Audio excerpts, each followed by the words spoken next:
Από μια παλιότερη εποχή υπάρχει κάτι που συνεχίζουμε να νοσταλγούμε βαθιά. Τα παιδικά πάρτι γενεθλίων.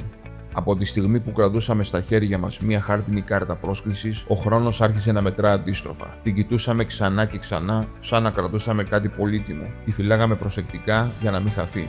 Κάθε μέρα που περνούσε, μας έφερνε λίγο πιο κοντά σε μια χαρά απλή και καθαρή. Στο μυαλό μας ξεκινούσε ο σχεδιασμός. Σκεφτόμασταν τι δώρο θα πάρουμε, ακόμα και τι χαρτί περιτυλίγματος θα πάρουμε. Διαλέγαμε τα ρούχα από νωρίς, σαν να είχε σημασία η κάθε λεπτομέρεια. Αναρωτιόμασταν ποιοι φίλοι θα είναι εκεί.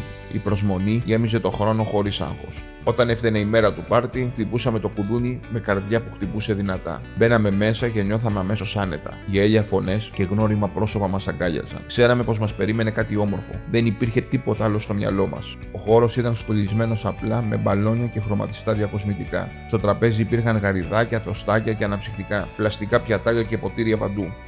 Η μουσική έπαιζε από ένα κασετόφωνο. Δεν υπήρχε πρόγραμμα, μόνο διάθεση. Δεν μας ένοιαζαν οι παύσεις για να αλλάξει κασέτα. Χορεύαμε με ό,τι ακουγόταν, χωρίς να σκεφτόμαστε πώς φαινόμαστε. Και μετά ερχόταν εκείνη η στιγμή που όλοι περιμέναμε. Το blues.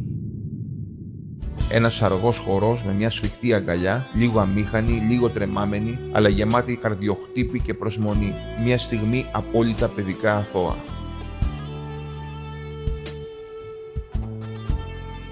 Κάποια στιγμή ερχόταν και η τούρτα. Τα κεράκια άναβαν και τραγουδούσαμε όλοι μαζί. Κλείναμε τα μάτια και κάναμε μια ευχή χωρίς λόγια. Όλα έμοιαζαν απλά και αληθινά. Η χαρά δεν χρειάζονταν εξήγηση. Μήπως εκεί κρυβόταν η πιο καθαρή μορφή χαράς?